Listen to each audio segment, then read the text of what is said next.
Hello, welcome back to my channel. Today, we will be learning about the Ming Dynasty. To understand the rise of the Ming Dynasty, we must first explore the downfall of its predecessor, the Yuan Dynasty.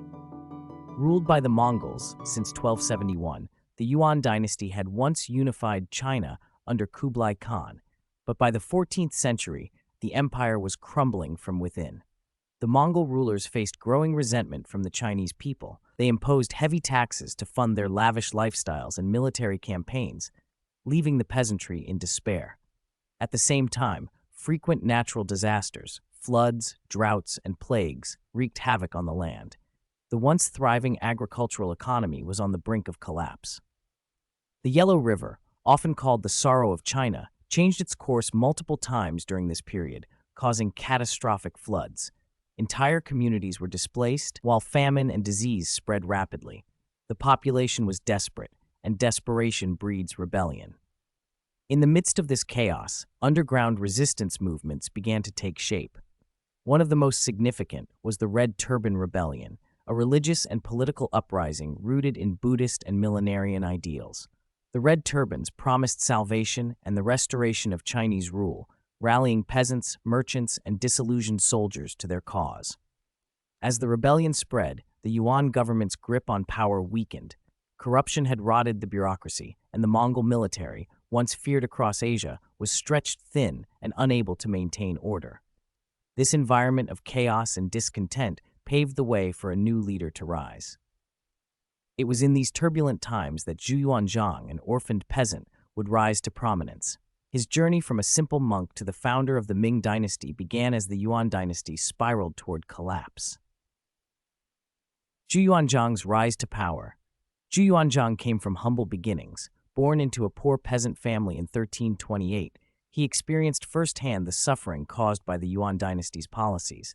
After losing his family to famine, Zhu sought refuge in a Buddhist monastery. It was there that he gained an education and a deep understanding of the struggles of the common people.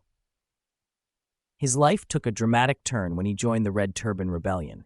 Zhu's strategic mind and leadership skills quickly earned him the loyalty of his followers.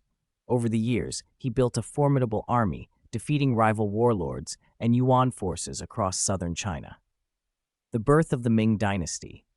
In 1356, Zhu captured the city of Nanjing, which became his base of operations and the eventual capital of the Ming Dynasty.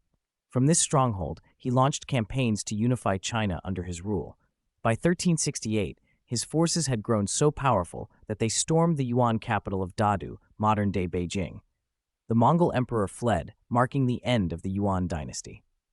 With the Yuan defeated, Zhu Yuanzhang declared himself Emperor Hongwu, meaning vastly martial.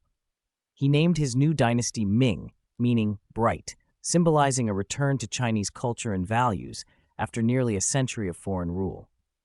As the first Ming emperor, Hongwu wasted no time in rebuilding a fractured nation. He implemented land reforms, redistributing property to peasants and reducing the tax burden on farmers. Infrastructure projects, like repairing canals and roads, helped revive the economy and ensured food supplies reached those in need.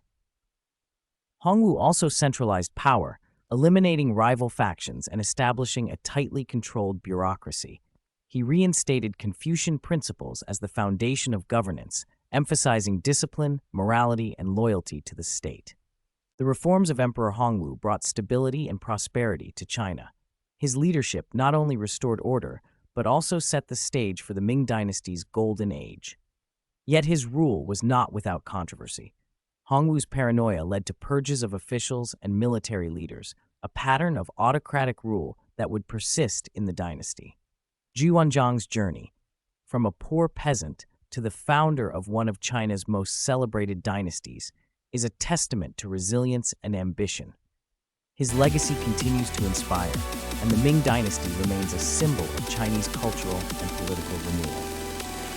And that's the short story on how the Ming Dynasty came to be. I hope you enjoyed the video. Don't forget to like and subscribe.